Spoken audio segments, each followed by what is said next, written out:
Newton's laws of motion questions பார்க்கலாம். First question, which of Newton's laws of motion explain the concept of inertia?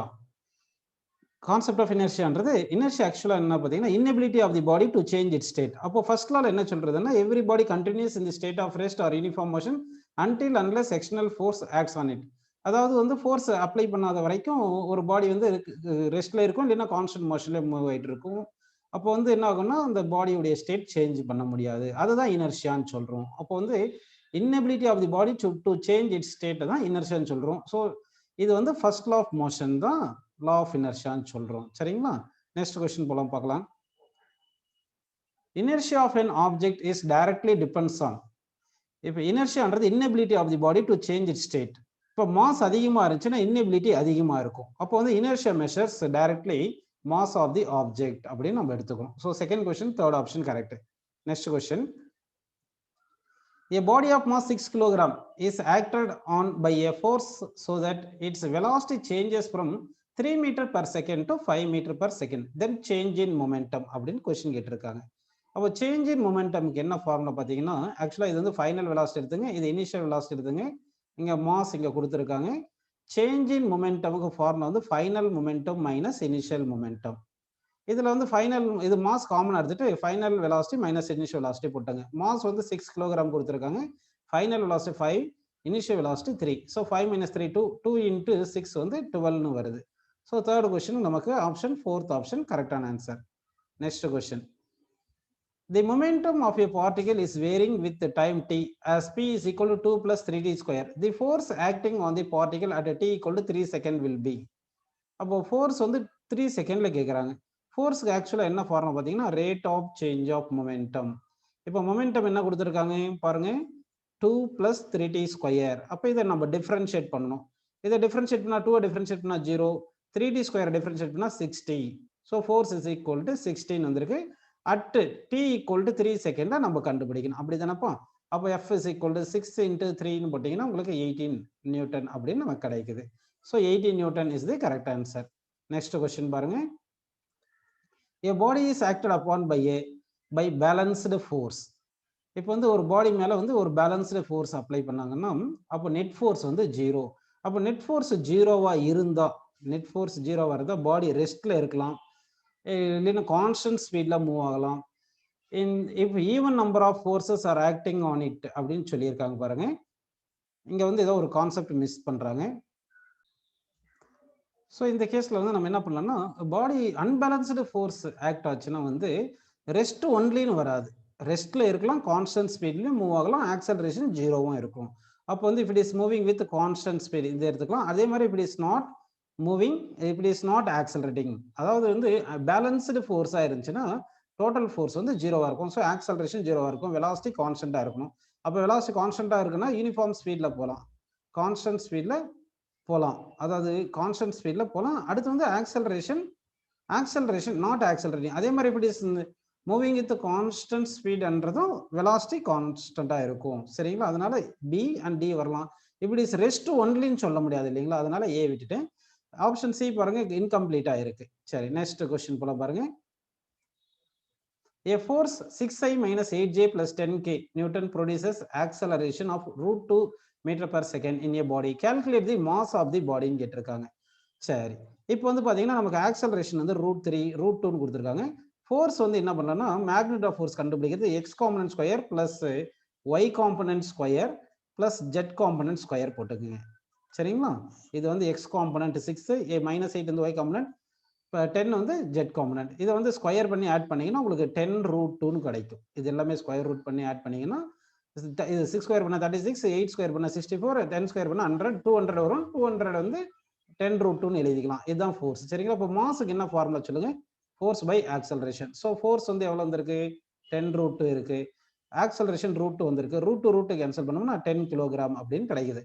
So mass வந்து இங்கே நமக்கு 10 kilogram is the correct answer. Next question போலாம் பாருங்க. A force of 72 dyne is inclined to the horizontal at an angle of 60 degree.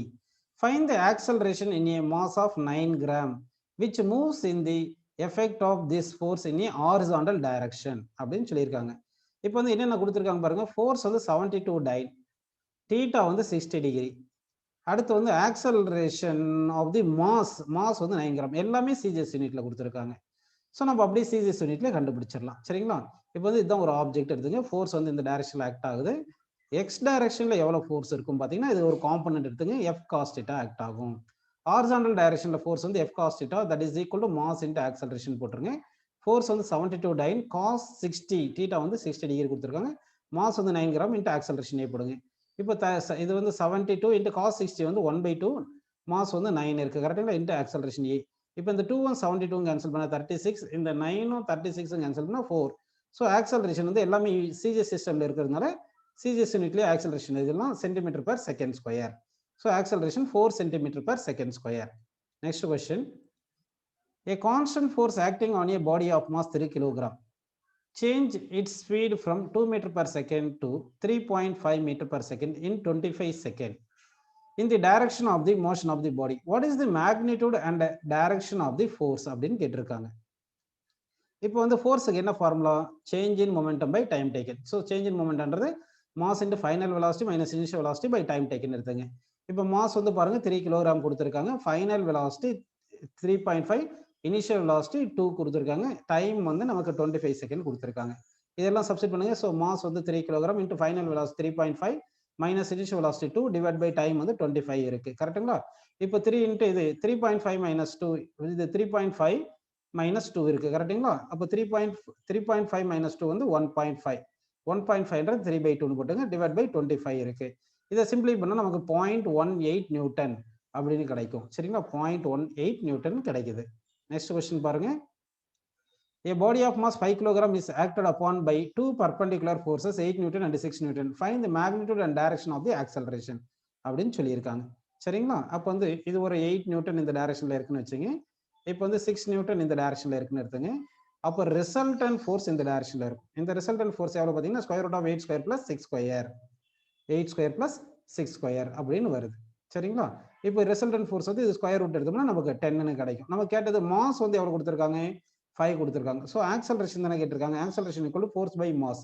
அப்போ force வந்து எவ்வளோ 10 வந்திருக்கு, mass வந்து 5 வந்திருக்கு. கேன்சல் பண்ணா 2 மீட்டர் பர் செகண்ட் ஸ்கொயர் வந்திருக்கு. இந்த டைரக்ஷன் பார்த்தீங்கன்னா ஆங்கிள் வந்து தீட்டா வந்து இப்போ நம்ம இது வந்து அட்ஜசன்ட் சைடு 6 நியூட்டன்ன்றது அட்ஜசன்ட் சைடு எடுத்துங்க, எஃப்ன்றது ஹைப்போடெனியஸ் எடுத்துங்க. அப்போ cos theta is equal to adjacent side by hypotenuse. அப்போ cos theta is equal to 0.6ன்னு வருது. அப்போ theta is equal to cos inverse of 0.6ன்னு வருது. கரெக்டுங்களா? அப்படின்னா தீட்டா வந்து காஸ் இன்வர்ஸ் ஆஃப் 0.6. அடுத்து ஆக்சலரேஷன் வந்து 2 மீட்டர் பர் செகண்ட் ஸ்கொயர். சரிங்களா? Next question. A bull of mass m is moving towards a player with velocity v. If player stopped it, then impulse applied by the player is அப்படின்னு question கேட்டிருக்காங்க. அப்படின்னா வந்து stopped தானே சொல்லிட்டாங்க. அப்போ final velocity 0, initial velocity வின்னு இருக்கு, mass வந்து m கொடுத்துருக்காங்க. நமக்கு என்ன கேட்டிருக்காங்க? இம்பல்ஸ் கேட்குறாங்க. Impulse equal to change in momentum, final momentum minus initial momentum. சரிங்களா? Final momentum mv minus initial momentum mu அப்படின்னு போட்டுலாம். ஃபைனல் வெலாசிட்டி 0னால ஃபைனல் மொமெண்டம் 0 ஆயிடுச்சு. மைனஸ் போட்டு m into initial velocity v கொடுத்துருக்காங்க. So that minus mv is the correct answer. Next question. A constant retarding force of 50 Newton is applied to a body of mass 20 kg moving initially with a speed of 15 meter per second. How long time does the body takes to stop அப்படின்னு question. சரிங்களா? அப்போ வந்து retarding force அப்படின்னா retarding ஃபோர்ஸ்னா minus 50 newton எடுத்துங்க. Mass வந்து 20 kilogram கொடுத்துருக்காங்க. Initial speed 15 கொடுத்துருக்காங்க. ஃபைனல் ஸ்பீட் கம்ஸ் டு ரெஸ்ட்னு வந்திருக்கு. Time equal to question mark. அப்போ ஃபோர்ஸ்க்கு என்ன formula? Final momentum minus initial momentum divide by time taken. கரெக்டாக? ஃபோர்ஸ் வந்து மைனஸ் 50 நியூட்டன். இங்கே final momentum 0 minus initial momentum mass into velocity. Mass வந்து 20 into velocity வந்து 15 டிவைட் பை டைம் வந்து question mark. கரெக்டுங்களா? இப்போ வந்து பாருங்க இந்த மைனஸ் மைனஸ் கேன்சல் பண்ணிடலாம். இந்த ஒரு 0 கேன்சல் பண்ணிருக்கேன். இங்கே 5 இங்கே கேன்சல் பண்ணால் 3ன்னு வருது. அப்போ 2 இன்ட்டு 3 6ன்னு இருக்கு. அப்போ t is equal to 6 second. So t equal to 6 second அப்படின்னு நமக்கு ஆன்சர் வந்திருக்கு. நெக்ஸ்ட் கொஸ்டின் பாருங்க. A ball of mass 1 kg is dropped from a height of 9.8 meters, strikes will ground and rebounds at a height of 4.9 meter. If the time of contact between the ball and ground is 0.1, then find impulse and average force acting on the ball. இப்போ வந்து இப்படி இதுதான் ground எடுத்துங்க. ஒரு பால் வந்து ஒரு particular height first இனிஷியலா வந்து h1 ஹைட்ல இருந்து வருது. That is equal to 9.8 metre போட்டுங்க. Just before reaching the ground இதுக்கு வெலாசிட்டி யூன்னு எடுத்துங்க. சரிங்களா? அடுத்து வந்து இது பவுன்ஸ் பேக் ஆகுது. வெலாசிட்டி v ல பவுன்ஸ் பேக் ஆகுது. ஆனா எவ்வளவு ஹைட் போகுதுன்னு பாத்தீங்கன்னா h2 height that is equal to 4.9 metre சொல்லியிருக்காங்க. உங்களுக்கு v square minus u square equal to 2as போட்டோம்னா ஃபர்ஸ்ட் கேஸ்ல இனிஷியல் வெலாசிட்டி 0, செகண்ட் கேஸ்ல ஃபைனல் வெலாசிட்டி 0 வரும். ஏதாவது ஒரு 0 போட்டுட்டீங்கன்னா அப்ப v is equal to root of 2gh அப்படின்னு வருது நமக்கு ஃபார்முலா. ஃபர்ஸ்ட் கேஸ்ல initial velocity u is equal to root of 2 into g வந்து 9.8 இன்டு h 9.8 ன்னு போட்டுக்கலாம். சரிங்களா? இப்படி பண்ணும்போது நமக்கு இனிஷியல் வெலாசிட்டி என்ன வருது பாருங்க, ரூட் ஆஃப் 9.8 வெளியே எடுத்துட்டு 9.8 இன்டு ரூட் 2 போட்டுங்க. அதே மாதிரி ஃபைனல் வெலாசிட்டி என்ன வரும் பாருங்க, root of 2gh. So 2 into g வந்து 9.8 இன்டு h வந்து ஃபைனலா 4.9 சொல்லியிருக்காங்க. ஸோ 2 இன்டு 4.9 9.8, 9.8 இன்டு 9.8 ரூட் எடுத்தால் 9.8 கிடைக்குது. இதுதான் வெலாசிட்டி. இது வரைக்கும் உங்களுக்கு புரிஞ்சிருக்கு. சரிங்களா? இப்போ வந்து என்ன பண்ணலாம்னா இம்பல்ஸ் கண்டுபிடிக்கலாம். இம்பல்ஸ்க்கு என்ன formula, final momentum minus initial momentum. சரிங்களா? அப்போ மாஸ் காமன் எடுத்துட்டா final velocity minus initial velocity அப்படின்னு வந்துருது. புரியுதுங்களா? இங்க வந்து நம்ம initial velocity final velocity positive எடுத்தா இனிஷியல் வெலாசிட்டி நெகட்டிவ் எடுக்கணும். ஏன்னா ஆப்போசிட் டைரக்ஷன்ல இருக்கு. அப்போ m வந்து எவ்வளவு கொடுத்துருக்காங்க, 1. ஃபைனல் வெலாசிட்டி வந்து 9.8 9.8 இருக்குங்களா? இனிஷியல் வெலாசிட்டி வந்து ஒரு மைனஸ் போட்டு இன்னொரு மைனஸ் பண்ணணும். 9.8 ரூட் 2 அப்படின்னு போட்டுக்கலாமா? சரி. அப்ப என்ன வருது பாருங்க, ஒரு 9.8 வெளியே எடுத்துட்டு, அதாவது இம்பல்ஸுக்கு நம்ம பண்றது இம்பல்ஸுக்கு என்ன வருது பாத்தீங்கன்னா 9.8 காமன் எடுத்துட்டா ரூட் 2 பிளஸ் 1 அப்படின்னு வந்திருக்கு.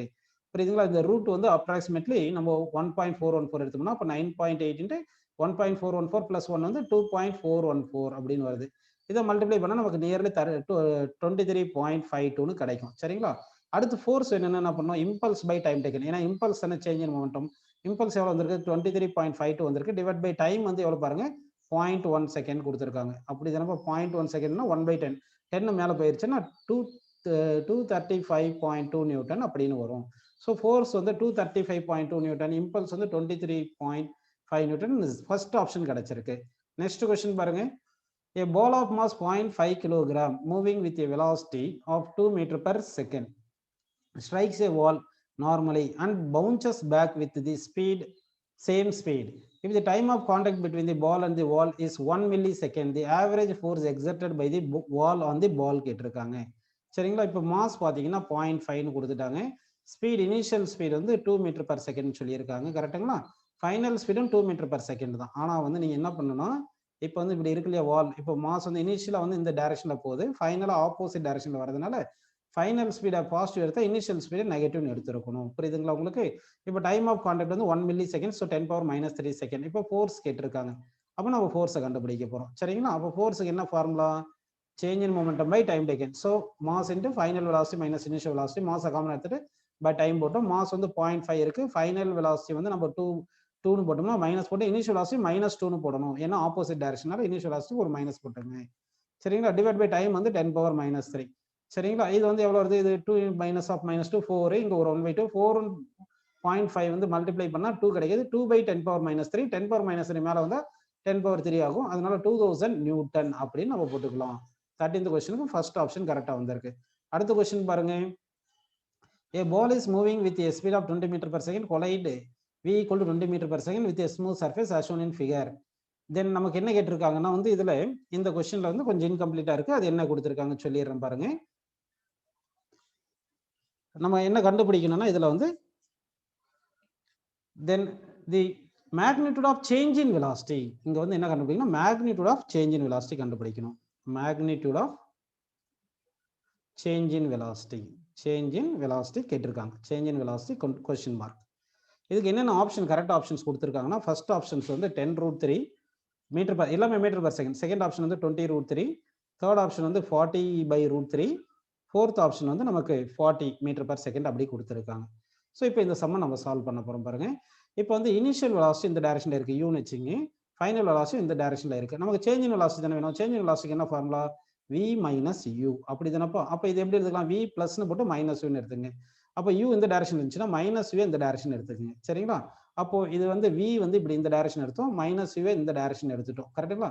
v க்கும் -uக்கும் சென்டர்ல இருக்கிற ஆங்கிள் 60 டிகிரி. அப்போ வந்து நமக்கு சேஞ்ச் இன் வெலாசிட்டி ஃபார்முலா வந்து v square plus v square, அதாவது இது parallelogram of vector addition தெரிஞ்சா p² + q² + 2pq cos θ, அந்த ஃபார்முலா போட்டோம்னா இங்க இந்த மாதிரி கிடைச்சிரும். plus 2 into v square cos theta வரும். theta வந்து 60 degree போட்டீங்கன்னா cos 60 இந்த 2 கேன்சல் ஆயிரும். புரியுதுங்களா? அது சரி. இப்போ நம்ம சப்ஸ்டிட் பண்ணா என்ன வருது பாருங்க, 3v ஸ்கொயர் வருது. அப்போ ரூட் எடுத்துட்டோம்னா v root 3 கிடைக்குது. v root 3 கிடைக்குது. v எவ்வளவு வந்திருக்கு பாருங்க, நமக்கு வந்து 20. v வந்து 20 வந்திருக்கு. சரிங்களா? அப்போ வந்து v வந்து 20 போட்டீங்கன்னா அப்போ 20 root 3. ஸோ இந்த கொஸ்டினுக்கு வந்து 14th கொஸ்டினுக்கு நமக்கு ஆன்சர் வந்து 20 root 3 வந்து கரெக்டான ஆன்சர். நெக்ஸ்ட் கொஸ்டின் போலாம் பாருங்க.